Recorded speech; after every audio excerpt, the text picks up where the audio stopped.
అందరికీ నమస్కారం. సుమన్ టీవీ ఆస్ట్రేలియాకి తిరిగి స్వాగతం. నేను మీ సిరిచందన. ఇవాళ మనం ఆస్ట్రేలియాలోని విక్టోరియా స్టేట్లో ఉండే క్యాంగ్రూ గ్రౌండ్ అనే ప్లేస్కి వచ్చేసాం. ఇక్కడ మనం హెన్లీ పౌల్ట్రీ ఫామ్ని చూడడానికి వచ్చేసాం.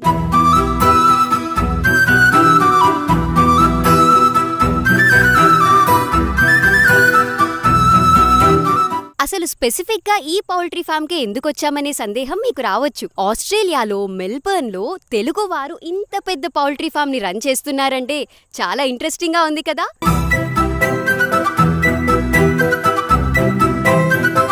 ఇప్పుడు మనతో ఉన్నారు ఈ హెన్లీ ఫార్మ్స్ ఓనర్ అయిన వేణుమెట్ల గారు. వీరు విక్టోరియాలోని ఒక ప్రాంతమైన డైమండ్ క్రీక్కి కౌన్సిలర్గా కంటెస్ట్ చేశారు. అలాగే కమ్యూనిటీ సర్వీస్లో కూడా ఎంతో యాక్టివ్గా పార్టిసిపేట్ చేస్తూ ఉంటారు. నమస్తే వేణుమెట్ల గారు, ఎలా ఉన్నారు? మొదటిగా మనం పౌల్ట్రీ ఫామ్ గురించి తెలుసుకునే ముందు మీ గురించి మాకు కొంచెం చెప్తారా? నా పేరు వేణు అండి. నేను మా ఫ్యామిలీ ఇక్కడ క్యాంగ్రూ గ్రౌండ్లో ఉంటాం. నేను ఒక 22 years క్రితం వచ్చాను ఆస్ట్రేలియాకి. ఆబ్వియస్లీ ఐటీలో ఉండేవాడిని. నెట్వర్క్ ఇంజనీర్గా స్టార్ట్ చేశాను నా లైఫ్. ఓకే. ఇప్పుడు నేను సేల్స్లో ఉన్నాను. హ్యూలెట్ ప్యాకర్డ్ ఎంటర్ప్రైజ్లో అరూబా నెట్వర్కింగ్ వాళ్ళకి mid market business ANZ wide run చేస్తాను నేను. ఓకే. సో ఆబ్వియస్లీ ఫార్మింగ్ నా బ్లడ్లో ఉందండి. So this is our passion.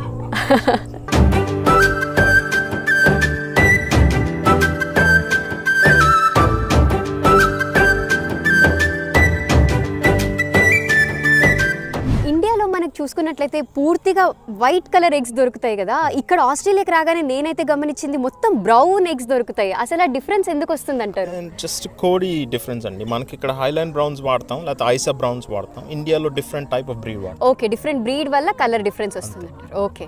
ఈ ఫామ్ లో చూసుకున్నట్లయితే మనకి క్యారవాన్, ఫెన్సింగ్ ఇవన్నీ ఉన్నాయి కదా, వీటి గురించి కూడా మా ప్రేక్షకులకు కొంచెం చెప్తారా? తప్పకుండా అండి. ఐ బిలీవ్ ఆర్గానిక్ ఫార్మింగ్ లో బిలీవ్ చేస్తానండి నేను. డెఫినెట్లీ. దానికి నంబర్ 1 థింగ్ ఏంటంటే కోల్డ్ ఇట్లా ఫ్రీగా ఓపెన్ గా తిరుగుతూ ఉండాలి. Secondly less amount of hence ఉండాలి ఒక గివెన్ ఏరియాలో.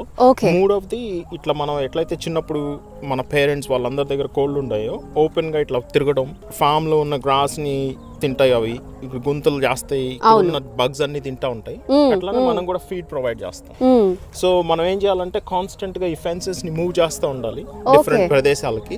ఈ క్యారవాన్ లో చూసినట్టయితే మనం అక్కడ రాత్రిపూట పడుకుంటాయి, గుడ్లు పెట్టడానికి కూడా వాటికి అక్కడ ఒక సెంట్రల్ ఫెసిలిటీ ఉంటుంది. అక్కడ గుడ్లు పెడితే అవన్నీ ముందుకు వస్తాయి, మనం కలెక్ట్ చేస్తానికి ఈజీగా ఉంటుంది. ఓకే. వాటిని ట్రైన్ చేశారా అండి మీరు? ఫస్ట్ లో వచ్చినప్పుడు మనం కొన్ని రోజులు ఒక 1-2 days మనం పెట్టాలి, సాయంత్రం వచ్చి కోల్డ్ అన్నిటిని లోపల. ఓకే. దెన్ వాటికి అర్థం అవుతుంది అక్కడే గుడ్లు పెట్టాలి అనేసి. సో మనం దాంట్లోనే అంత మ్యూజిక్ ఫెసిలిటీ అంతా కూడా ఏర్పాటు చేసాం. వాటికి 10 different రీసెర్చ్ పేపర్స్ రాశారు దీని మీద. ఇప్పుడు కోళ్ళకి music obviously comms them. Most importantly ఏంటంటే నా బిలీఫ్ ఏంటంటే కోళ్ళు నిద్రపోయేటప్పుడు కూడా మనలాగా డ్రీమ్ చేస్తాయి. సో ఆ మ్యూజిక్ అట్లా కంటిన్యూస్గా ప్లే చేయడం వల్ల దే ఆర్ వెరీ కామ్. తద్వారా మనకి మంచి క్వాలిటీ గుడ్ వస్తుంది, ప్లస్ వాటి లైఫ్ కూడా బాగుంటుందనే ఉద్దేశంతో ఇది స్టార్ట్ చేసాం. మాకు తెలిసి ఆస్ట్రేలియాలో మేమే చేస్తున్నాం. చాలా కొత్త కాన్సెప్ట్ అండి, అసలు ఎవరికి ఐడియా కూడా ఉండదు.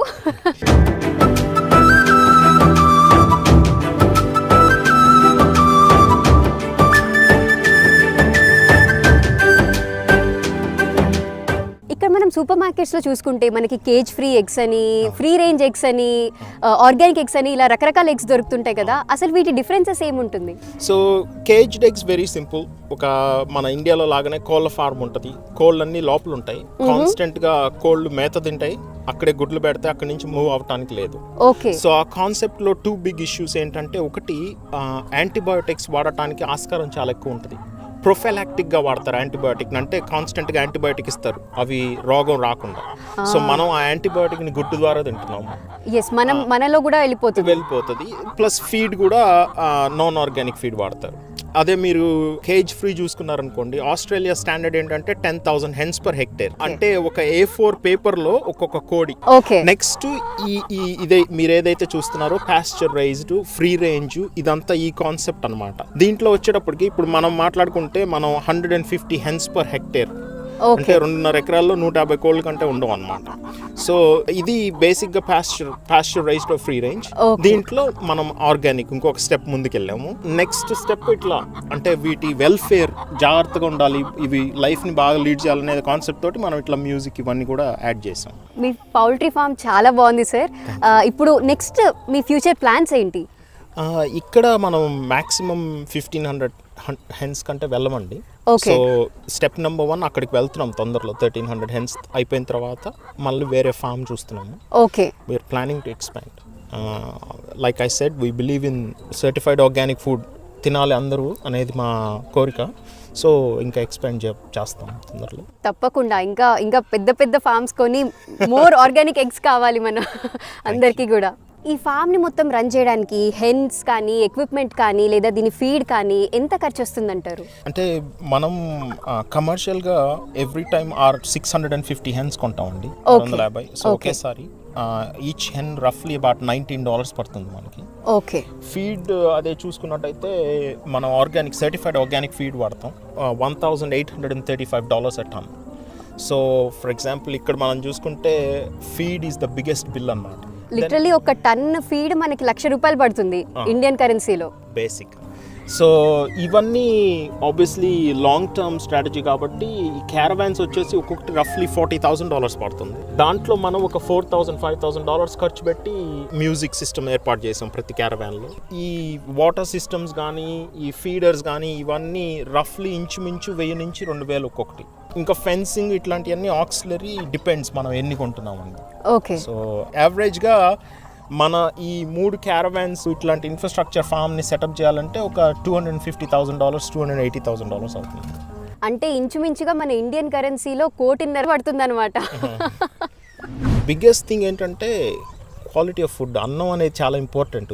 సో హెల్తీ ఫుడ్ తింటాం అనేది చాలా ఇంపార్టెంట్ కాబట్టి మనం ఇంత కష్టపడేది ఫుడ్ కోసమే, అది హెల్తీగా లేకపోతే ఇంకేం ప్రయోజనం. That's right. మీరు ఫుల్ టైం ఐటీ ప్రొఫెషనల్గా ఉంటూ ఇంత పెద్ద ఫామ్ని మెయింటైన్ చేయడం అసలు ఎలా మేనేజ్ చేస్తున్నారు? ప్యాషన్ అండి, కానీ మా పిల్లలు నా వైఫ్ అందరూ కూడా హెల్ప్ చేస్తారు. మాకు ఒక 2 ఎంప్లాయీస్ ఉన్నారు. ఒక అతను రోజు వచ్చి ఎగ్స్ కలెక్షన్ అవన్నీ చేస్తాడు. మేము మొదలు పెట్టినప్పుడు నేను నా వైఫ్ మా పిల్లలు అంతా చేసాము స్టార్ట్అప్ స్టేజ్లో, ఎవరైనా అట్లానే కదా. అవును. సో ఇప్పుడు అతను వచ్చి పనంతా చేస్తాడు డైలీ. సో నేను ఇక్కడ వచ్చి బేసిక్గా మార్కెట్స్కి వెళ్తాను సాటర్డే సండే, ఎందుకంటే నాకు ఇక్కడున్న కమ్యూనిటీ తోటి కనెక్ట్ చేయడం ఇంపార్టెంట్. వాళ్ళకి మనం ఏం చేస్తున్నాం ఎట్లా చేస్తున్నాం అనేది చెప్పడం ఇంపార్టెంట్, ఎందుకంటే ఆబ్వియస్లీ దట్స్ ద డిఫరెన్షియేషన్. పూర్తిగా ఫ్యామిలీ సపోర్ట్ ఉండిందంటారు ఫస్ట్ నుంచి, తర్వాత ఇప్పుడు 2 ఎంప్లాయీస్ తోటి మేనేజ్ చేస్తున్నారు. దీని గురించి అందరికి మార్కెటింగ్ ఎలా చేస్తారు, అలాగే ఎగ్స్ ని ఎలా సెల్ చేస్తారు? సో మొదట్లో స్టార్ట్ చేసినప్పుడు కొంచెం మేము అన్ని షాప్స్కి వెళ్ళి డ్రాప్ చేసేవాళ్ళం, డజన్స్ అట్లా ట్రై చేయడానికి. అట్లా కొన్ని షాప్స్ స్టార్ట్ అయ్యాయి. ఇప్పుడు మెయిన్గా మన ఆంధ్రాలో రైతు బజార్ లాగానే ఇక్కడ ఫార్మర్స్ మార్కెట్స్ ఉన్నాయి. సో నేను బేసిక్గా 9 ఫార్మర్స్ మార్కెట్స్ చేస్తాం per month. So every Saturday Sunday ఒక ఫార్మర్స్ మార్కెట్లో ఉంటాం మేము. సో కమ్యూనిటీ అవుట్ రీచ్ అక్కడ జరుగుతుంది. నెక్స్ట్ ఇన్స్టాగ్రామ్, గూగుల్ వాటి ద్వారా అట్లా యాడ్స్ కూడా చేస్తాము. ఇప్పుడు మీరు చేస్తున్న ఈ ప్రోగ్రామ్ వల్ల మన చాలా మందికి తెలుస్తుంది కాబట్టి. సో ఈ పౌల్ట్రీ ఫామ్ ని స్టార్ట్ చేయాలనే ఐడియా మీకు ఎప్పుడు వచ్చింది? ఎప్పుడు స్టార్ట్ చేశారు ఈ పౌల్ట్రీ ఫామ్ ని? మా ఒరిజినల్ హిస్టరీ ప్యాడీ. అందరూ ఇండియాలో చాలా మనంతా రైస్ వేస్తాం కదా. సో మాది కూడా అట్లానే రైస్ ఫార్మింగ్ ఉండేది మాకు. ఇక్కడికి వచ్చాక మేము ఏదో ఒకటి చేయాలనుకున్నాం. సో ఈ ఫామ్ తీసుకున్నాము. ఈ ఫామ్లో ఆబ్వియస్లీ పౌల్ట్రీ నాకు చిన్నప్పటి నుంచి బాగా ఇంట్రెస్ట్ ఉండేది. మేము ఉండేటప్పుడు చిన్నప్పుడు కోళ్ళు ఉండేవి మా దగ్గర. సో ఒక హెరిటేజ్ బ్రీడ్స్ తోటి స్టార్ట్ చేసాం ఫస్ట్. ఒక 19 kgs ఉండేవి. ఒక ఆల్మోస్ట్ దాదాపు ఒక 100 కోళ్ళు ఉండేవి, రకరకాల జాతులువి. 19 డిఫరెంట్ వెరైటీస్ ఉండేవి మన దగ్గర. సో వాటితో స్టార్ట్ చేసాం ఇక్కడ ఆర్గానిక్ అసలు అంతా నేర్చుకోవడానికి, ఈ ఎన్వైరన్మెంట్కి మనం తెలుసుకోవడం కోసం ఎట్లా ఏం యూజ్ చేయాలనేది. అది అయిపోయిన తర్వాత కమర్షియల్గా ఒక 2 years క్రితం స్టార్ట్ చేసామండి ఇదంతా. ఓకే. మొత్తం ఈ ఫామ్ లో ఎన్ని హెన్స్ ఉన్నాయండి? ప్రస్తుతం ఒక 850 ఉన్నాయండి. సో తొందరలో ఒక 1300 కోళ్ళ దగ్గరికి వెళ్తాం. ఎగ్స్ ప్రొడక్షన్ విషయానికి వస్తే డైలీ బేసిస్ లో కానీ వీక్లీ బేసిస్ లో కానీ ఎగ్స్ ఎలా వస్తాయండి?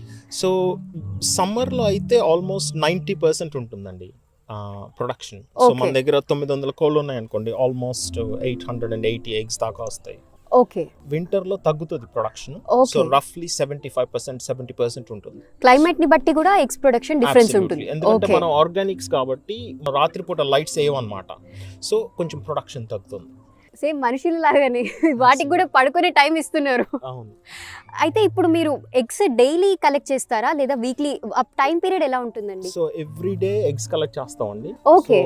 ఎవరైతే మన శాంటియాగో అతని పేరు, అతను వస్తాడు, డైలీ ఎగ్స్ ఇక్కడ నుంచి కలెక్ట్ చేస్తాడు. ఎందుకంటే టెంపరేచర్ వేరియన్స్ వల్ల ఎగ్ క్వాలిటీ పాడైపోతుంది.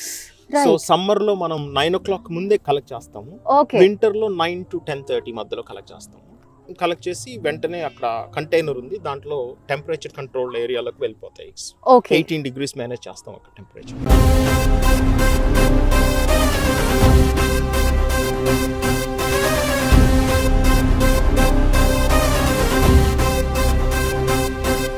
సో మనం ఏం చేస్తామంటే ఎగ్స్ ఇక్కడ నుంచి పంపిస్తాము.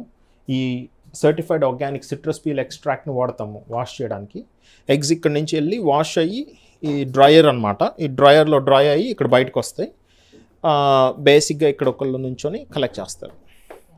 సో ఆ కలెక్ట్ చేసి మనము ఆబ్వియస్లీ క్లీన్ ట్రేస్ అన్నీ వైట్ కలర్, పికప్ చేసిన డర్టీ ట్రేస్ అన్నీ బ్లూ కలర్లో ఉంటాయి. అవేమో క్రాక్డ్ ఎగ్స్ అక్కడ మీరు చూస్తున్నవి, అవి మనం కుక్కలకి వాడతాం అనమాట. సార్ మీ ఫ్యామిలీ బ్యాక్గ్రౌండ్ గురించి కూడా మాకు కొంచెం చెప్తారా? మాది చిన్న గ్రామం అండి, మా అమ్మ నాన్న వాళ్ళది బాపట్ల అనే ఊరు పక్కన. సో మా ఫాదర్ జువాలజీ లెక్చరర్గా పనిచేసేవాళ్ళు. ట్రెడిషన్ కంటిన్యూ చేసిన కోసం వాళ్ళ ఫాదర్ తోటి వాళ్ళ బ్రదర్తో కలిసి ఆయన ఫామ్ చేసేవాడు. నేను పెరిగేటప్పుడు కూడా మా ఇంట్లో బర్రెలు ఉండేవి, కోళ్ళు ఉండేవి, అవి ఉండేవి. మీరు అవన్నీ చూస్తూ పెరిగారు అయితే. అబ్సల్యూట్లీ. నేను బాగా చిన్నప్పుడు నాకు ఇంకా గుర్తు, మా తాతయ్య వాళ్ళ దగ్గర చాలా పెద్ద ఆవుల మంది ఉండేది, టర్కీస్ ఉండేవి నర్సాపాలెంలో చాలా చిన్నప్పుడు నేను. So I wanted to continue that. మీరు ఇండియాలో ఫార్మింగ్ చూసారు, అలాగే ఇక్కడ కూడా మీరు పౌల్ట్రీ చూస్తున్నారు కదా, what is the main difference మీరు గమనించింది? అంటే మన దగ్గర ఇప్పుడిప్పుడే మొదలవుతుందండి ఆర్గానిక్స్ ఇట్లా. ఓకే. నేను చాలా ఆనందంగా ఉన్నాను ఆ విషయం చూసి, ఎందుకంటే మన దగ్గర ఫుడ్కి చాలా, ఇప్పుడు ఆయుర్వేదం ఏదైతే చూస్తారో మీరు, Yes. ఫుడ్కి చాలా వాల్యూ ఇస్తారు, Definitely ప్రాముఖ్యత గా. ఇస్తారు. అవును. మన పేరెంట్స్ కూడా మనకి చెప్తారు ఫుడ్ చాలా ఇంపార్టెంట్, ఏం తింటున్నాం అనేది. సో ఈ కాన్సెప్ట్లో మనం అదే ఇక్కడ అందించడానికి ట్రై చేస్తున్నాం. మనం ఇండియాలో కూడా చూస్తున్నాం అట్లా మారుతుందని. హోప్ఫుల్లీ మనం అందరం ఆశిద్దాం ఇంకా పెరుగుతుంది, అట్లా ఎస్, క్వాలిటీ ఫుడ్ డెలివర్ చేస్తారు. ఆర్గానిక్ ఖచ్చితంగా పెరగాలి. ఇండియాలో ఇక్కడ అన్ని ప్లేసెస్ లో కూడా ఆర్గానిక్ పెరగాలి. మనం ఏ దేశానికి వెళ్ళినా మన మూలాలని మర్చిపోవద్దంటారు మన పెద్దలు. ఈ మాటకు నిదర్శనమే మన వేణుమెట్ల గారు. ఒక రైతు కుటుంబం నుంచి వచ్చి ఆస్ట్రేలియాలో ఐటీ రంగంలో స్థిరపడినా తన తండ్రి యొక్క నేపథ్యాన్ని కొనసాగిస్తున్నారు. ఇది ఎంతో మందికి ఆదర్శనీయం. సో చూశారు కదా వ్యూయర్స్, మన హెన్లీ ఎగ్స్ ఫామ్ ని. మీరు కూడా మెల్బర్న్ లో ఉంటూ ఆర్గానిక్ ఎగ్స్ కోసం వెతుకుతున్నారా? మన హెన్లీ ఫార్మ్స్ ని తప్పకుండా కాంటాక్ట్ చేయండి. ఇలాంటి మరెన్నో ఇంట్రెస్టింగ్ వీడియోస్ కోసం మన సుమన్ టీవీ ఆస్ట్రేలియా ఛానల్ ని సబ్స్క్రైబ్ చేసుకోవడం మర్చిపోకండి. కెమెరామ్యాన్ చరణ్తో నేను మీ సిరిచందన సైనింగ్ ఆఫ్. బాయ్.